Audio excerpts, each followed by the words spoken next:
现在我来到 Cross Iron Mall，今天是星期六，下大雨。虽然目前在加拿大的亚伯达省因为新社交限制命令无法聚餐，但是在亚省的卡加利市北部郊区，也就是卡加利最大的畅货购物中心 Cross Iron Mears Outlet，在上个星期六，也就是母亲节的前一天，人们仍然冒着风雨排着队，准备进入购物中心。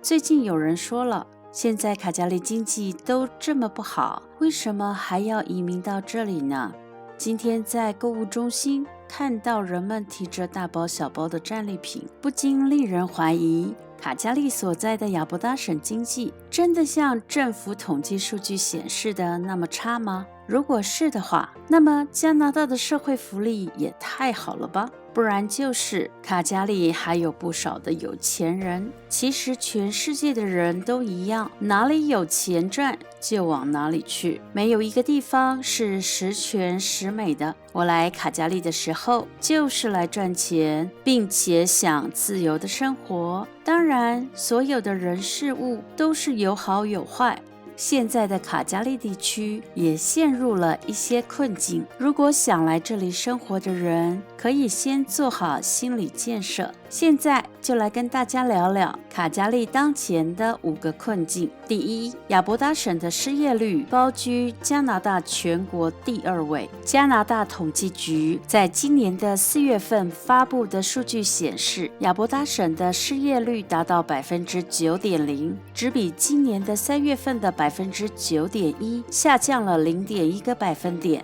亚省的失业率仅次于加拿大东部的安大略省，高居全国的第2位。同时，到今年的4月份为止，大约有73000多的省民失业长达1年或者1年以上。这是亚省从1982年开始收集长期失业数据以来的最高数字。身为亚省第1大城的卡加利市，主要是以石油业为主轴，但是近10年来，石油业萧条，使得这个城市甚至整个亚伯达省的经济急速衰退。以前因为石油业景气所带动的周边经济活动也缓慢下来，因此人们在失业后纷纷离开了这个城市。第二，亚伯达省去年的国内生产毛额 GDP 下跌的幅度位居全国最大值，跌幅高达 8.2%。加拿大统计局也发布了全国各省的2020年 GDP 下跌幅度报告。在去年，加拿大的经济遭受了最近40年来的最大创伤，在全国几个大省份里面，跌幅最多的就是我们的亚伯达省了，其中又以石油业跌得最惨，下跌了 6.4%。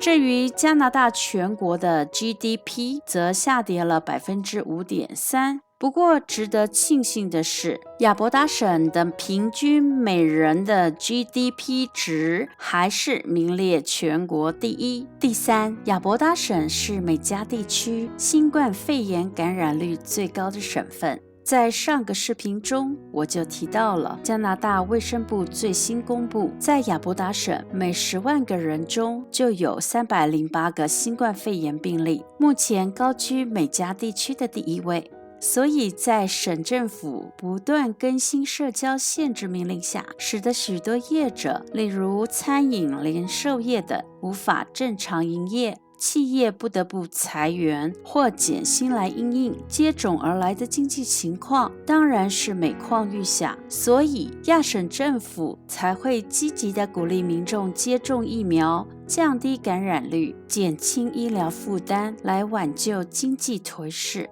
第四，疫情期间卡加利的房价失控猛涨。尽管目前亚省的疫情数字仍然居高不下，但是卡加利的房价从今年的1月份以来一直猛涨，特别是政府宣布将在今年6月1号之后提高银行贷款的压力测试水准之后，到今年4月底的卡城房屋市场统计数据就指出，卡加利的房屋销售量暴增，几乎涨了5倍，同时房屋售价也上涨了3万多加币。也就是说，目前越来越多的市民收入减少，但是房子越来越贵，民众就越来越难买到房子。至于加拿大全国的平均房价也是节节上扬。根据加拿大抵押和住房公司 CMHC 表示，加拿大的平均房价预计到今年年底的时候将上涨超过14%的水准，达到加币628400元。